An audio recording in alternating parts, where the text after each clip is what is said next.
What's up, man?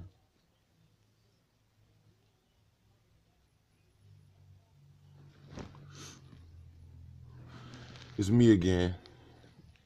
And man, I got to tell y'all niggas this shit, man. This is one of the most shockingest shits I ever done experienced, bro. So, I'm in prison, right?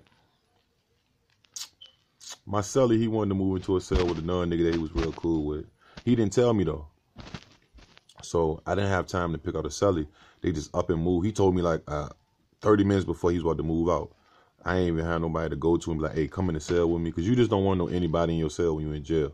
In prison, you might get a random ass rapist or pedophile. You don't want that shit. You know what I'm saying? So, he moved out and shit. So, my only resort was the weird ass dude next door named Red Son. This nigga was so weird. This nigga had a whole feather tattoo, like a big ass Indian feather.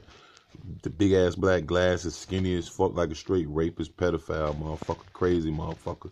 Not your average motherfucker, you know what I'm saying?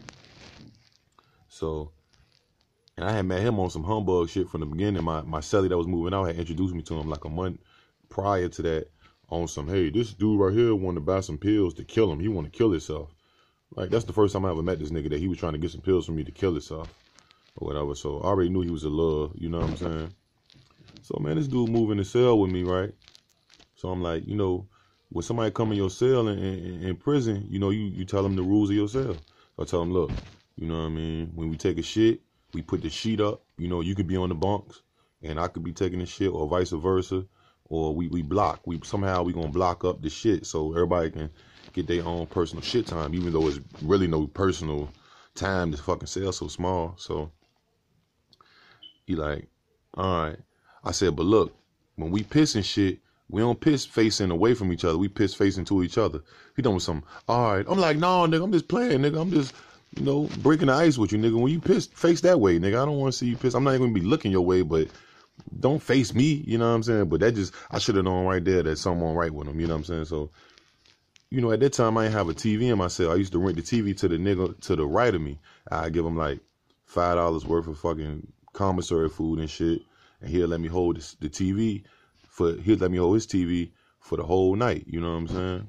So I used to binge. Every time I get that nigga TV, I stays up. I'm getting my money's worth.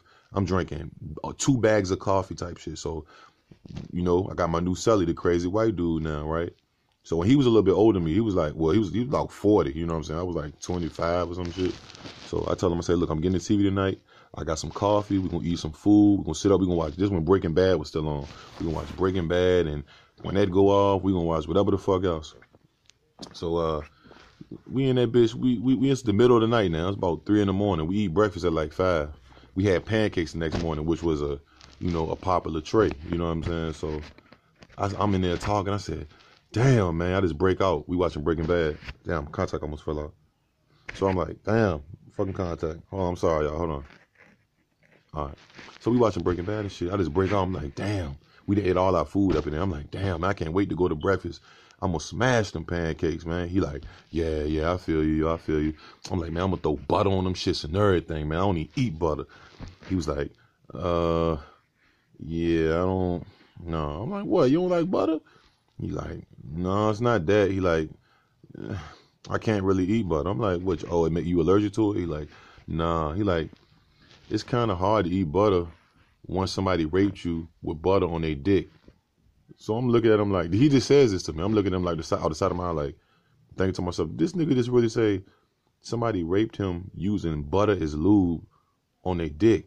I'm like, what the fuck? So I was like an awkward silence for like 2 minutes. I'm like, damn. Now, I really want to pretend like I didn't hear this shit and just, but it was so weird. The vibe was so weird. I'm like, you know, I'm like, man, if you don't mind asking me, I'm like, you serious? He like, yeah, man. I'm like, man, what happened? He like, man, I went outside one day to go play basketball. His cellie stayed in the cell. Some big ass black nigga was a GD or some OG type nigga. He said he had just moved in the cell with the nigga. The nigga was acting cool with him and everything. So he said he came back in for playing basketball. His cellie was laying on the bed and shit. So he said he was, he was out there. So there wasn't no bathrooms out there. So he was like, he had to take a piss real bad. He said as soon as he turned the other way, faced away from his cellie to take a piss, he said that nigga came and just put him in a mean ass chokehold and choked him out, threw him on the bed. He said the last thing he remember was the dude taking his 2 fingers, scooping it in the butter that was on the counter, the little packs of little butter, the little joints that come, you know what I mean, like when you go to IHOP and shit, the little joints, and lubing this shit up and ran up in him, bruh. Like, he said he raped the nigga so bad, he got raped so bad, he just passed out and shit. Fucking, and this dude, man, my celly, the dude that got raped, he was fucking, like, thin as fuck, bro. This dude was like, bro, this dude had to be 130 pounds, maybe. You know what I'm saying? He was a little dude, bro. I was like, damn. So I'm like, fuck, bro. I'm like, I'm in the cell with some nigga who done got raped. So from that point on, I'm like, man, I want to do, I'm like, who else knows? He like, man, everybody knows. Because I was just getting to that prison, you know what I'm saying? It's like, everybody knows already.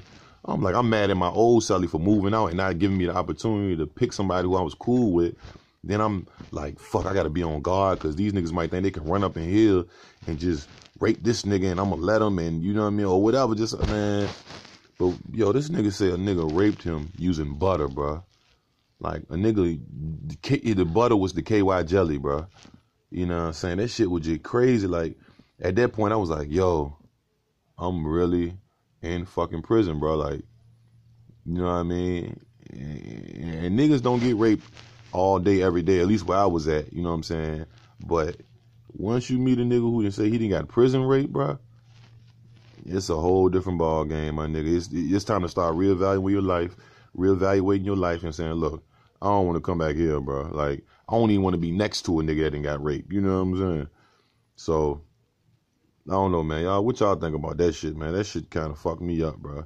That was like one of the things I was like, yo, I can't be around this shit. When I go home, nigga, I got to goddamn, I'm going to be a square, nigga. I'm not going to be in them streets. I'm going to be just on my regular shit. Like, shit fucked me up, man. The shit fucked me up.